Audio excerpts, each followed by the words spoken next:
황도 12궁이라고 하는 겁니다. 별자리를 나타낸 그림이에요. 황도 12궁 하면은 우리가 떠오르는 범죄자가 한 명 있습니다. 바로 조디악 킬러예요. 이 한 명의 연쇄살인마 때문에 1986년 말부터 약 9개월 동안 미국의 샌프란시스코 시민들은요, 밤에 불안에 떨면서 살아야 했을 정도이고요. 조디악 킬러는 이후 수년간 사람들의 머릿속에서 거의 신화에 가까운 인물로 그려지게 되었습니다. 이 조디악 킬러라는 인물이 전대미문의 악명을 떨치게 된 데는요, 몇 가지 이유가 있어요. 교묘하게 경찰의 추적을 따돌리는 타고난 재능과 언론에 보내는 악의에 찬 아주 뻔뻔한 편지들이고요. 무엇보다도 가장 소름 끼치는 별명 때문이었습니다. 이 사람의 별명은 잭 더 리퍼의 버금갈 만큼 악명이 높았다고 해요. 바로 조디악 킬러라는 사람입니다. 조디악이라는 말은요, 영어로 황도 12궁을 의미하죠. 태양의 궤도를 나누는 12개의 별자리를 뜻합니다. 조디악 킬러라는 명칭은 그가 언론사에 보냈던 편지에서 유래된 것으로요, 편지의 시작은 항상 조디악 가라사데라는 문장으로 시작됐기 때문이에요. 첫 살인은요, 1968년 12월 20일입니다. 미국의 베니샤시 외곽의 호수에서 조용히 데이트를 즐기던 한 연인을 발견하게 되었던 거죠. 자, 조디악은요, 두 발의 총성으로 이 둘의 생명을 뺏어갑니다. 이 사망한 사람들의 나이는 17, 16이었어요. 경찰은 이 두 구의 시신을 발견하고 곧 조사에 들어갑니다. 하지만 아무런 단서를 찾지를 못했어요. 그렇게 사건이 잊혀져 갈 때쯤 약 6개월 후가 되는 6월 4일, 미국의 발레조의 외곽의 한 골프장에 있는 주차장에서요, 또 한 번의 살인이 일어납니다. 이번에도 두 발의 총성이 데이트 중인 연인을 겨냥했고요. 데이트 중이던 남녀는 나란히 총상을 입게 됩니다. 그리고 인근 경찰서에서 전화가 울렸어요. 전화기 너머에서는 소름 끼치는 목소리가 들려옵니다. 방금 블루락 골프장에서 놀던 커플을 쐈다. 작년 12월 허먼 로드에서 있었던 일도 내가 했지. 너희들은 날 잡을 수 없다. 경찰들은 바로 현장으로 달려갔고요. 부상자를 인근 병원으로 이송합니다. 하지만 여성은 사망했어요. 남성 혼자만 기적적으로 살아남게 됩니다. 몇 주가 지났어요. 1969년 8월 1일입니다. 샌프란시스코 지역의 신문사들은요, 자필로 이루어진 정체불명의 편지를 한 통 받게 돼요. 조디악 킬러가 보낸 편지였습니다. 조디악을 상징하는 문양이 편지의 중앙에 있었다 그래요. 편지의 일부는 알 수 없는 암호로 이루어져 있고요, 영어로도 쓰여 있었다고 합니다. 그래서 일부는 해석이 가능했지만 암호로 보이는 것들은 해석할 수가 없었다고 합니다. 일단 해석이 가능한 읽을 수 있는 부분들의 내용은 이렇습니다. 나는 작년 12월 허먼 로드의 살인마이다. 이 편지를 신문의 일면에 올리길 바란다. 그렇지 않으면 밤마다 12명의 사람들이 연속적으로 죽어나가게 될 것이다. 다음 암호를 풀면 나를 잡는데 유용한 정보가 될 거다. 라는 내용의 편지를 보냈습니다. 신문사들은요, 시키는 대로 이 편지를 신문의 일면에 실었습니다. 그리고 일주일 후 8월 8일이에요. 캘리포니아의 한 교사 부부의 도움으로 신문을 받겠죠. 이 암호를 풀어내는데 성공을 했습니다. 이 편지의 내용은 이랬어요. 나는 살인을 좋아한다. 너무 재미있기 때문이지. 사람을 죽이는 것이 사냥보다 훨씬 더 재미있다. 왜냐하면 사람은 동물보다 사냥하기가 더 쉽기 때문이지. 살인은 섹스보다도 가장 재미있는 스릴 있는 경험이다. 무엇보다도 좋은 점은 내가 죽으면 내가 죽인 사람들을 천국에서 노예로 불릴 수 있다는 점이야. 내 이름을 말하진 않겠다. 그렇지 않으면 너희가 내 노예 수집을 방해할 테니까. 이 부분이 해독이 가능했던 처음이자 마지막 암호였어요. 결국 범인의 신변에 대해서는 전혀 알아낼 수가 없었다고 합니다.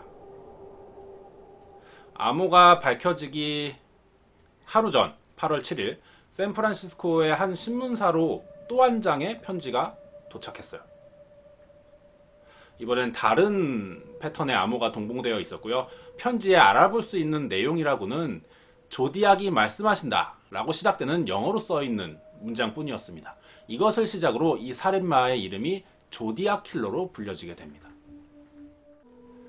암호문이 도착한 지 2달 가까이가 지난 69년 9월 27일 캘리포니아의 나파 카운티라고 하는 지역이에요. 지금은 이 안에 섬이 있어요. 조디악 섬이라고 불립니다. 베레사호에서 소풍을 즐기고 있던 또 하나의 연인이 끔찍하게 공격을 당하는 일이 생깁니다. 난데없이 조디악의 문양이 새겨진 검은 두건의 괴한이 나타나서 총으로 이 데이트 중인 둘을 위협하기 시작했고요. 결박을 합니다. 그 다음 여성을 칼로 10번이나 찔러 죽였고 브라이언은 6번을 죽이고 남자친구 이름인 것 같아요. 6번을 찔렀고 살인자는 도주를 했어요. 다행히 기적적으로 생명은 건졌습니다. 생존자인 브라이언의 진술을 토대로 두 건의 문양을 비롯해서요. 사건이 조디악 킬러의 짓인 것을 확신할 수가 있었고요. 수사에 착수를 했지만 단서 부족으로 중단되게 됐습니다. 다음은 샌프란시스코의 프레시디오에 있는 장소예요. 얼마 지나지 않았어요. 이 일이 있고 나서 10월 11일 샌프란시스코의 프레시디오에서 택시 기사를 하던 남성은 정차 중에 누군가에게 총에 맞아 죽는 사건이 발생했어요. 총알이 머리가 관통돼서 그 자리에서 사망을 합니다. 이것이 조디악 킬러가 관여했다고 확인되고 있는 마지막 살인 사건이었습니다. 그리고 얼마 후에 이번에도 신문사에 편지가 도착하게 됩니다. 편지에는 조디악을 가르치는 원과 가로지른 십자가 문양이 새겨져 있었는데요. 그 편지에는 피 묻은 셔츠 조각이 동봉되어 있었다고 합니다. 내용이 이랬어요. 나는 조디악이다. 워싱턴 스트릿과 메이플 스트릿에서 죽은 택시기사를 살해했다. 그걸 증명하기 위해서 여기에 그가 입었던 셔츠 조각을 보낸다. 놀스베이 지역에서 사람들을 죽인 것도 나다. 택시기사 이전에 칼로 찔렀던 그 데이트 중인 연인 얘기하는 것 같아요. 샌프란시스코 경찰은 어제 제대로 수색만 했더라면 나를 잡을 수 있었을 텐데 시끄럽게 오토바이 소리만 내더고. 경찰들은 당시 조디악의 범행에 있어서 어느 정도의 패턴을 이미 알아낸 상태였어요. 첫 번째는 항상 주말 저녁에 범행이 이루어졌다는 거고, 두 번째는 자동차 근처에 연인을 범행 대상으로 삼았다는 거예요. 마지막으로 세 번째는 근처에 물이나 호수가 있는 좀 상대적으로 외곽에 있는 지역이 범행 장소였습니다. 자, 이 모든 가설들이 맞아떨어지고 있었는데 이번에 택시기사 살인사건이 생기면서 이 패턴들이 망가졌던 거죠. 그리고 10월 18일 10대 목격자들의 증언을 토대로 이 몽타주를 작성을 했습니다. 그리고 편지 내용을 모두 신문에 보도했어요. 공개 수배를 하게 된 거죠. 매스컴에서는 조디악 사건에 대한 특별 보도가 잇따랐어요. 그러나 이 조디악 킬러는요, 조디악 킬러가 저지른 것으로 확인되는 범죄는 택시기사 살인사건이 마지막이었는데도 불구하고 계속 범행을 저지르고 있다라는 편지를 보내오는 겁니다. 조디악이. 사실상 경찰을 좀 조롱하는 듯한 내용의 메시지들이 계속 도착했어요. 며칠 더 지났어요. 11월 11일이에요. 조디악은 자신이 고안했다라고 하는 죽음의 기계라는 그림을 그려서 동봉한 편지를 보냈습니다. 이것은 이전에 예고했었던 버스 테러를 위해서 버스를 폭파하기 위해 만들어진 것이었다고 합니다. 이번에 편지 내용은 조디악이 범행 방식을 바꿀 것과 경찰을 조롱하는 내용 등을 암호와 함께 넣어서 보냈어요. 편지의 내용은 이렇습니다. 나는 조디악이다. 10월 말까지 7명을 죽여왔다. 경찰은 나에 대해서 거짓말을 해서 기분이 상했다. 그래서 내 몸종들을 수집하는 방식을 약간 바꾸려고 한다. 나는 이제 누구에게도 알리지 않을 것이다. 이제는 평범한 강도살인이나 분노로 인한 살인 또는 사고로 위장할 것이다. 경찰은 결코 나를 잡을 수 없다. 왜냐하면 내가 경찰보다 훨씬 더 똑똑하기 때문이다.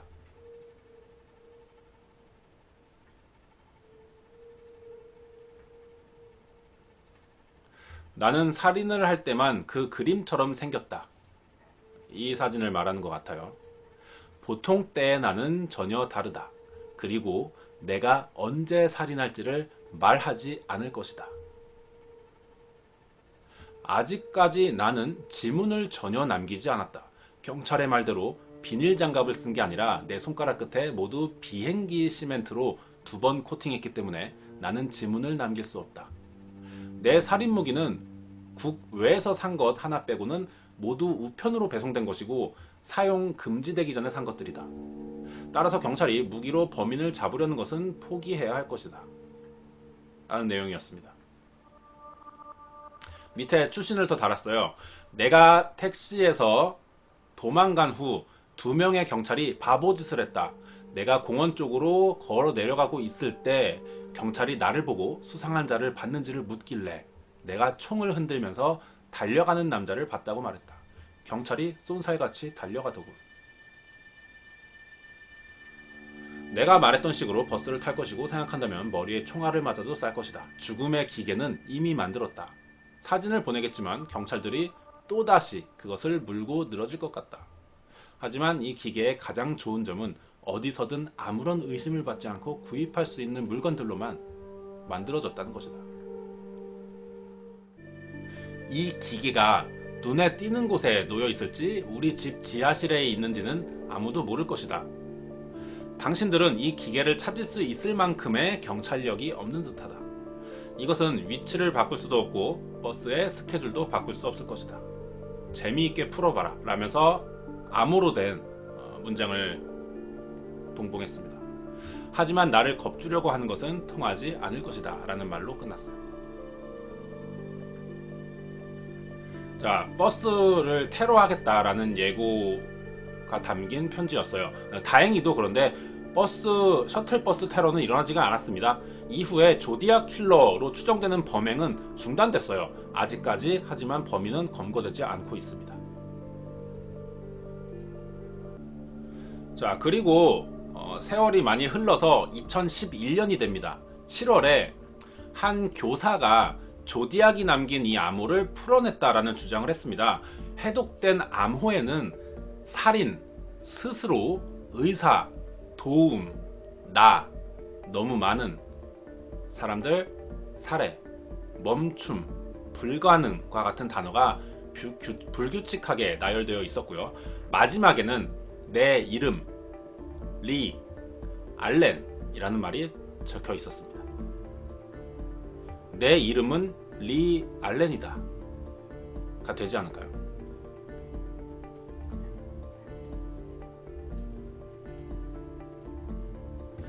아서 리 알렌이라고 합니다. 용의자로 생각을 했어요, 경찰들이. 하지만 92년에 이미 58세의 나이로 사망을 한 사람이었습니다. 범죄자예요. 실제로 샌프란시스코의 경찰은요, 이 사람을, 리 알렌을 1순위 용의자로 채택을 한 적이 있어요. 그래서 그의 집에서 조디악임을 암시하는 많은 단서들도 찾아냈었다고 합니다. 단서가 첫 번째로 많은 사람들의 유전자가 뒤엉킨 피 묻은 칼이 있었고요. 리 알렌의 지인 중에 누군가는 제보를 했습니다. 리 알렌이 여러 개의 범행을 저질렀다 제보를 했어요. 그리고 총, 고무줄, 코넬 시계 등이 발견되었는데 조디악이 범행 당시에 목격자들의 증언으로 코넬 시계, 코넬이라는 브랜드의 시계를 착용하고 있었다고 합니다. 이러한 공통점이 있어요. 하지만 결정적으로 리 알렌이 조디악 킬러다라고 하는 증거는 없습니다. 심증뿐이죠. 그리고 이미 사망한 상태예요. 범인이 아닐 것이다라고 추정하는 부분은 이 사람의 집에서 이제 글씨를 봤어요. 필적을 봤는데 대조를 해보니까 조디악이 보낸 편지와는 필체가 달랐었다고 합니다.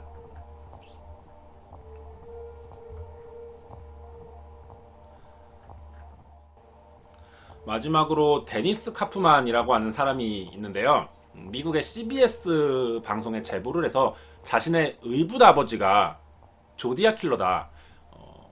하지만 이미 죽었다라는 주장을 한 적이 있습니다. 그러면서 이제 자신의 의붓아버지의 젊었을 적 사진을 보여줬는데 조디악 킬러의 몽타주와 매우 유사했다고 해요. 그리고 그 사람의 필체 자체도 필적 대조를 해보니까 조디악 킬러와 유사한 필체의 편지였다고 합니다. 일치한다는 거죠, 글씨체가.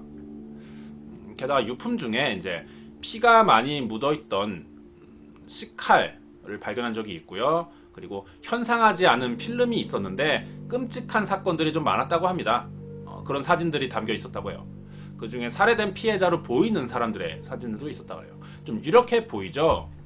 그래서 이제 미연방 수사국에서 FBI에서 DNA 대조를 통해서 조디악 킬러와 일치하는지를 확인을 해봤어요. 하지만 결과가 알 수 없음이라고 나왔습니다. 그래서 결국은 아직도 범인을 잡지 못한 채 미제 사건으로만 남겨 있습니다. 조디악 킬러에 관해서 나름의 어떤 제 견해를 마지막으로 좀 붙여보자면요. 사실 남성 범죄자죠. 입장에서 생각해보자면은 남자를 대상으로 하는 것보다는 여성이 더 범행을 하기에는 수월할 거예요. 연쇄살인범들이 주로 여성을 타겟으로 노리는 반면에 이 조디악 킬러는요, 데이트 중인 연인을 주 범행 대상으로 삼았다는 점이 좀 특이해 보입니다. 여기서 이 범인에게는 나름의 어떤 사연이 있다라는 느낌이 들었는데요.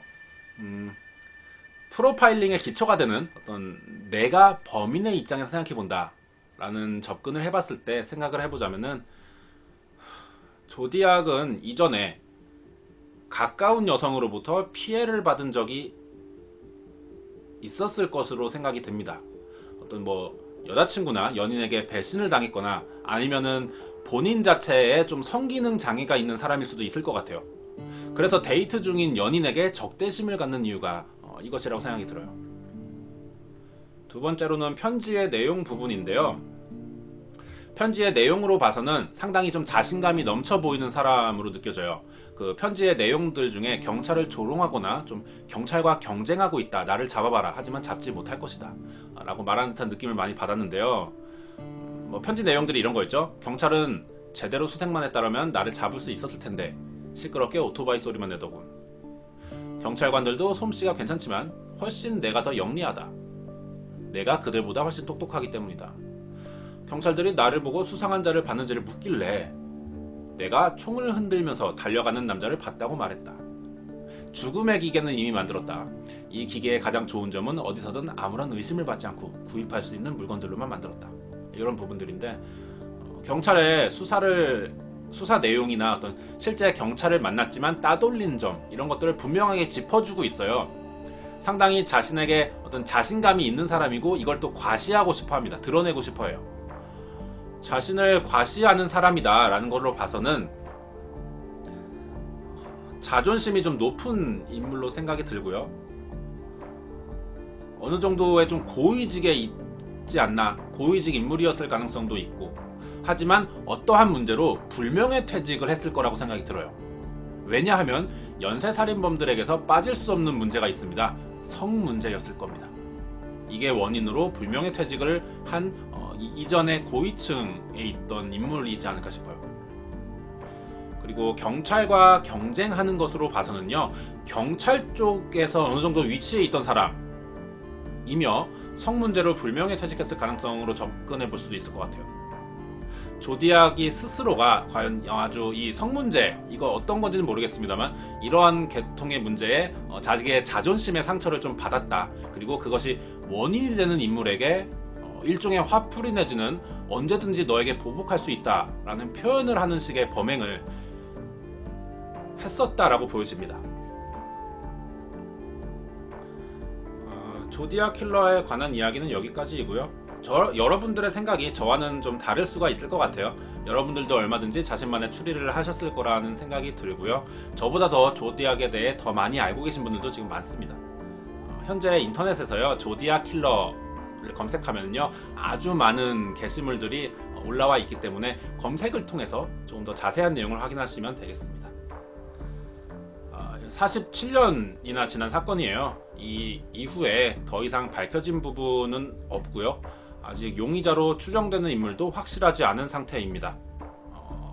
이 사건에 더 근접하기 위해서는 그 조디악이 보낸 암호, 그 암호문부터 해결하는 것이 조금 더 조디악의 실체에 접근할 수 있는 유일한 방법이지 않을까 생각이 듭니다.